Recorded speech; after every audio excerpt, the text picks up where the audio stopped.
Hello everyone, welcome to the channel knowledge 24। और आज के इस वीडियो लेक्चर में हम पीएचपी का क्विक रिवीजन करेंगे जो कि आपके एग्जाम्स और इंटरव्यू में as a last moment notes की तरह काम करेगा।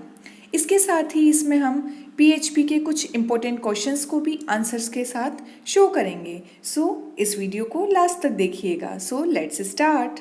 फर्स्ट क्वेश्चन इज पीएचपी का फुल फॉर्म क्या होता है? So PHP stands for PHP hypertext preprocessor. Now what is PHP? So PHP एक open source server side scripting language होती है जिसको वेब डेवलपमेंट और डायनेमिक वेब पेजेस डेवलपमेंट के लिए यूज़ किया जाता है। एंड स्क्रिप्ट क्या होती है? सो script is a set of instructions for web pages which is executed without compilation.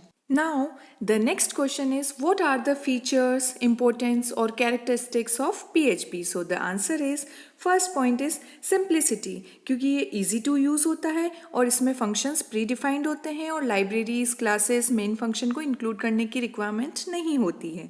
Then second is security, क्योंकि ये backend में काम करता है. Then next is loosely typed language, means इसमें हमें data type declare नहीं करना होता है. Then next is platform independent and flexibility, means it runs on various operating systems and also run on any devices. Then next is open source, means ये freely available होता है, so no need to pay for use. And last is interpreted, means इसे compile करने की need नहीं होती है. So these are the main features of PHP. Now the next question is which software is needed to run PHP program? So PHP को develop करने के लिए हम इनमें से कोई भी एक यूज़ कर सकते हैं. So the first one is WAMP, means Windows operating system, A for Apache, M for MySQL DBMS and P for PHP. Then next is LAMP. So L for Linux operating system और बाकी सभी same होगा. Then the third one is MAMP. Here M for Mac operating system and the last one is XAMPP. Here X stands for cross platform and the last P for Perl language, and we are using XAMPP server for any platform, like we can use it for operating system, Windows operating system, Linux operating system or any other operating system. Now we know that PHP is server side scripting language. So the question arises, what is the difference between server side scripting and client side scripting? So the answer is server side scripting को process करने के लिए हमें web server की requirement होती है और जबकि क्लाइंट साइड में हमें क्लाइंट मशीन पर ही ये रन हो जाता है.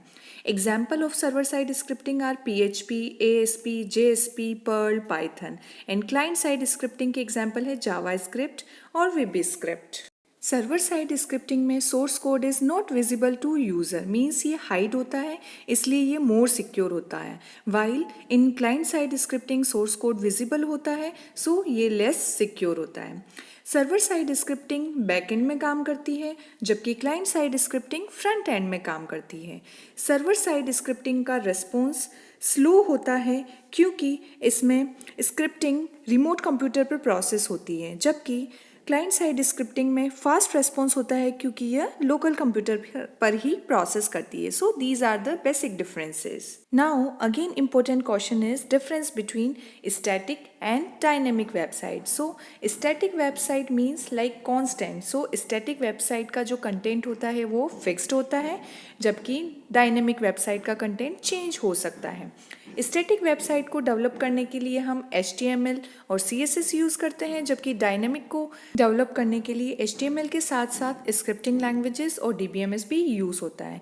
इसी वजह से इसको डेवलप करना डिफ़िकल्ट होता है और टाइम कंज्यूमिंग होता है, जबकि स्टैटिक वेबसाइट को डेवलप करना क्विक और ईजी होता है. इसीलिए स्टैटिक वेबसाइट्स एक्सपेंसिव नहीं होती है जबकि डायनेमिक वेबसाइट्स होस्ट करने के लिए एक्सपेंसिव होती है.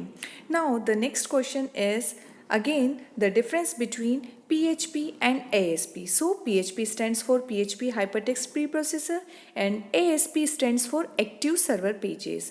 PHP को हम किसी भी प्लेटफॉर्म के लिए यूज़ कर सकते हैं, जबकि ASP को हम विंडोज़ ऑपरेटिंग सिस्टम के लिए ही यूज़ कर सकते हैं। देन PHP यूज़ करने के लिए फ्रीली अवेलेबल होता है, इसलिए एक्सपेंसिव नहीं होता है, जबकि ASP को लाइसेंस हमें परचेज करना होता है, so it's a very costly. Now the next question is, what are the data types in PHP? So the answer is string, integer, float, boolean, array, object, null and resource. So string is a sequence of character enclosed in single quote or double quote. Then integer, float and boolean जो हम other languages में भी पढ़ते हैं. Now इसमें हम extra कुछ use करते हैं, वो है आपका array, which is used to store multiple values in one single variable. Then the next is object. Object is used to store data and information on how to process that data. Then the next one is null, and means a variable is created without value, so it assign only a single value, which is null. And the last data type is resource, which is used to storing of reference to the function.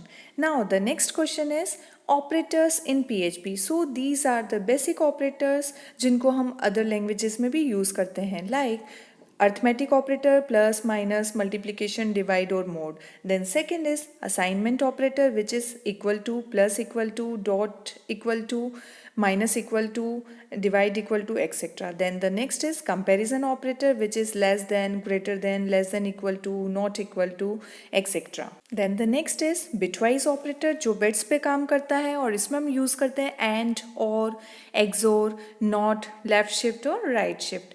Then the next one is logical operator, जिसमें हम and, और not use करते हैं. Then the next is conditional operator, जिसे हम ternary operator भी कहते हैं, और इसका साइन होता है question mark and colon.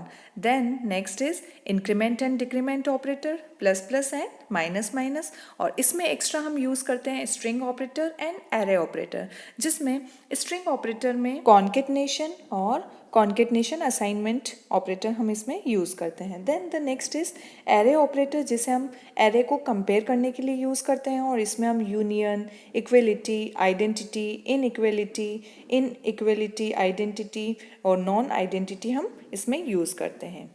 Now the next question is control statement in PHP. सो इसमें हम कुछ कंडीशनल स्टेटमेंट यूज़ करते हैं, जो है if statement, if else if statement और स्विच स्टेटमेंट. देन हम इसमें लूपिंग स्टेटमेंट भी यूज़ करते हैं, जो है while, do while, for loop और फोर ईच लूप. इसमें हम extra for each loop use करते हैं. तो फोर और फोर ईच में यही डिफरेंस है कि फोर ईच लूप केवल एरे पर ही वर्क करता है, जिसमें की और वैल्यू पेयर होता है उसी पर वर्क करता है, जबकि फोर लूप को हम सिंपली सभी पर यूज़ कर सकते हैं, जहाँ पर हमें नंबर ऑफ टाइम्स के लिए उसे स्पेसिफाई करना होता है.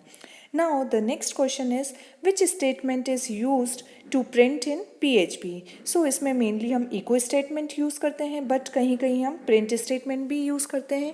So दोनों को हम यूज़ कर सकते हैं. So the question arises that what is difference between echo and print statement. So the answer is echo statement कोई भी वैल्यू रिटर्न नहीं करता है, while print statement 1 को रिटर्न करता है. इको स्टेटमेंट मल्टीपल पैरामीटर्स एक ही लाइन में ले सकता है, जबकि प्रिंट स्टेटमेंट केवल एक ही आर्ग्यूमेंट एक टाइम पे लेता है. सो इको स्टेटमेंट फास्ट होता है as compare to print statement. Now the next question is how to declare variable in PHP और what are the rules of variables. So the answer is in PHP variable starts with the $sign followed by the name of the variable. इसमें हमें कोई भी data type declare नहीं करना होता है, क्योंकि ये लूजली कपल लैंग्वेज होती है, और इसके रूल्स भी C लैंग्वेज C++ जैसे ही होते हैं. Like it start with $sign, then it must start with a letter और underscore, then it cannot be start with a number, or it contains only alphanumeric characters and underscore, and it is case sensitive. Means इसमें $a और $A दोनों different होंगे. So these are the basic rules of variables in PHP. Now the next question is on array. So what is array? Array is a special variable which can hold more than one value at a time. And PHP में array 3 types का होता है: index array, associative array and multi dimensional array. So index array क्या होता है? Array with a numeric index और numeric की। जबकि एसोसिएटिव एरे मीन्स क्या होता है? जिसमें हम सिमिलर टू इंडेक्स होता है बट इसमें लीनियर स्टोरेज नहीं होता है और every value can be assign with a user specified key of string type. And the third one is multi-dimensional array जिसमें array containing one or more array within itself. Now the next question is what are the different array functions in PHP? So PHP में हम array के लिए 4 mainly functions use करते हैं: array, count, current and array reverse. So array function is used to create any array in PHP. Then the second is count function which is used to count the number of elements in an array. Then the third one is current which is used to return the current element in an array. And next is array reverse जो आपको array के elements को reverse order में return करेगा. Now the next question is various predefined string functions in PHP. So PHP में हम बहुत सारे string functions use कर सकते हैं, उनमें से कुछ हम इसमें डिस्कस करेंगे. So the first one is strlen which is used to find the length of the string. Then second is str word count which is used to count the number of words in a string. Then next is strrev which is used to reverse the string. Then the next is strpos which is used to search for a text in a string. Then next is str_replace जिसको हम use करते हैं कुछ characters को replace करने के लिए with the other characters. Now the next one is UC word function which is used to convert the lower case into title case. Then the next one is str to upper function which is used to convert the string into the upper case. इसी तरह से str to lower भी हो सकता है.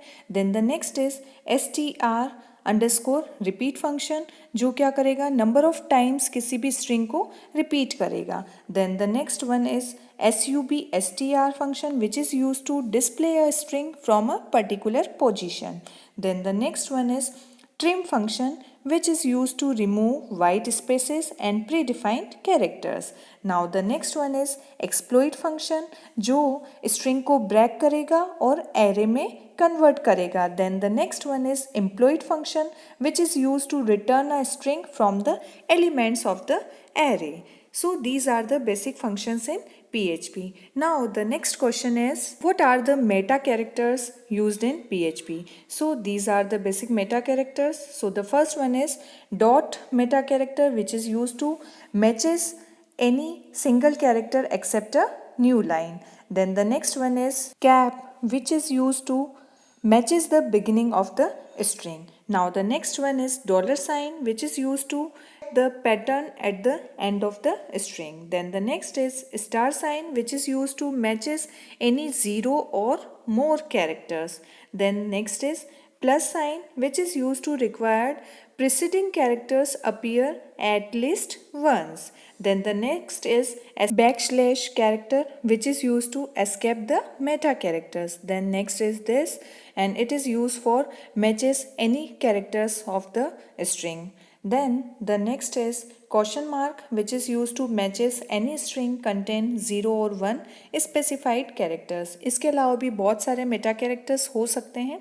Now the next question is very important which is what is difference between get and post method. So the answer is in post method values are not visible in the URL but in get method all values are visible in the URL. Then the second difference is no limitation on the length of values which are used in post method but in get we are using all the values in URL so there is a limitation. Now the next difference is post method support all the data types but get method only support string data type. Then post method is very secure because इसमें हम URL में data visible नहीं होता है but get method is not secure क्योंकि इसमें सारा data URL में विजिबल होता है. Then next difference is post method की परफॉर्मेंस लो होती है due to time spent encapsulation the post values in the HTTP body, but get method की परफॉर्मेंस हाई होती है due to the directly appending values in the URL. So these are the basic differences between get and post method. Now the next question is, what is cookies? So cookie is a small text file that the server stores on the user's computer, and it contains username, password and other information, and it is mainly used to identify the user, and its maximum size is 4 KB. And next question is, what are the functions used in cookies? So mainly we use set cookie function for create, modify and delete the cookie. The next function is set function, which is used to find out if the cookie is set or not. Now then $_ cookie variable, which is used to retrieve the value of the cookie. So these are the main functions in cookies. Now the next is, how many types of cookies? So there are two types of cookies, session cookie and persistent cookie. Session cookies are temporary and are expire as soon as the session ends or browser is closed, and persistent cookie is permanent and it is written on hard disk, and persistent cookie do not expire at the end of the session. Now then the next important topic is database connectivity in PHP. सबसे पहले connection create करने के लिए हम use करेंगे MySQLi. So here we are using new MySQLi और इसमें हम पास करेंगे server name, user name and password. देन हम चेक करेंगे कि हमारा कनेक्शन इस्टेब्लिश हुआ है या नहीं, तो उसके लिए हम यूज़ करेंगे इफ़ कंडीशन, और इसमें हम यूज़ करेंगे $, एरो, कनेक्ट एरर, और यदि एरर आती है तो वो डाई हो जाएगा, कनेक्शन फेल्ड हो जाएगा, अदरवाइज आपका कनेक्शन सक्सेसफुली कंप्लीट हो जाएगा. और इस कनेक्शन को क्लोज करने के लिए हम यूज़ करेंगे क्लोज फंक्शन. सो PHP को डेटाबेस से कनेक्ट करने के लिए हर प्रोग्राम में हम ये पूरा प्रोग्राम तो यूज़ करेंगे ही, और इसी के साथ में हम अगेन अलग अलग क्वेरीज यूज़ करेंगे, like create the database, then create the table, insert data, update data et cetera. So इसके थ्रू हम डिफरेंट प्रोग्राम्स बनाएंगे और उसके अंदर कुछ स्टेटमेंट्स डिफरेंट होंगे, बट ये प्रोग्राम आपका हर में यूज़ होगा क्योंकि इसमें हम कनेक्शन क्रिएट करेंगे, देन हम इसमें कनेक्शन को चेक करेंगे और कनेक्शन को क्लोज करेंगे. So these 3 steps are mainly used in database connectivity. So इस वीडियो लेक्चर में हमने PHP के कुछ बहुत इंपॉर्टेंट टॉपिक्स को समराइज़ किया. आई होप ये सभी आपके एग्ज़ाम्स और इंटरव्यू में लास्ट मोमेंट पर रिवीजन करने में हेल्प करेगा. Thank you so much.